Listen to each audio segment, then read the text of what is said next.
एक subscribe button. आता तुमच्यासाठी जरी ते फक्त एक बटन असलं ना तर तुमचा तो एक क्लिक आम्हाला रोज नव्याने काम करण्याची, नव्याने व्हिडिओज बनवण्याची प्रेरणा देत असतं. तर 2-4 दिवसापूर्वी मी एक व्हिडिओ अपलोड केला होता माझ्या चुलत दिरांच्या साखरपुड्याचा. तर इंस्टाग्रामवरती ना त्याला खूप छान रिस्पॉन्स मिळाला. अगदी एका दिवसात 10,000 व्ह्यूज आल्या होत्या आणि फॉलोअर्ससुद्धा खूप छान वाढले होते माझे त्या व्हिडिओने. तर त्यासाठी सगळ्यांचे खूप मनापासून आभार आणि असाच रिस्पॉन्स, असाच सपोर्ट मला यूट्यूबवरती सुद्धा मिळू दे. हीच एक रिक्वेस्ट आहे तुम्हा सगळ्यांना. तर अजूनही माझ्या चॅनलला कोणी सबस्क्राईब केलं नसेल तर प्लीज यूट्यूबवरती जाऊन माझ्या चॅनलला सबस्क्राईब करा.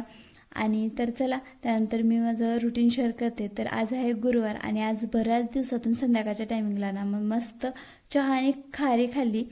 त्यानंतर इकडे थोडे भुईमुगाच्या शेंगा फोडल्या. आता उद्या रक्षाबंधन आहे, मला माझ्या माहेरी जायचं होतं आणि तिकडे सगळ्या देवांना नारळसुद्धा फोडायचे होते म्हणून मामांनी सकाळी एवढे सगळे नारळ सोलून आणले होते.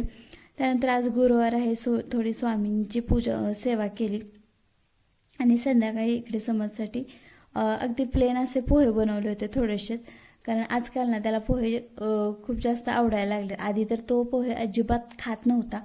तर इकडे त्याला पोहे चालते तोपर्यंत मागे नळाला पाणी आलं. तर सकाळी काही पाणी आलं नव्हतं म्हणून मग पटकन पाणी भरून घेतलं. तर चला, आजच्यासाठी एवढंच. भेटूया नेक्स्ट ब्लॉगमध्ये. तोपर्यंत बाय.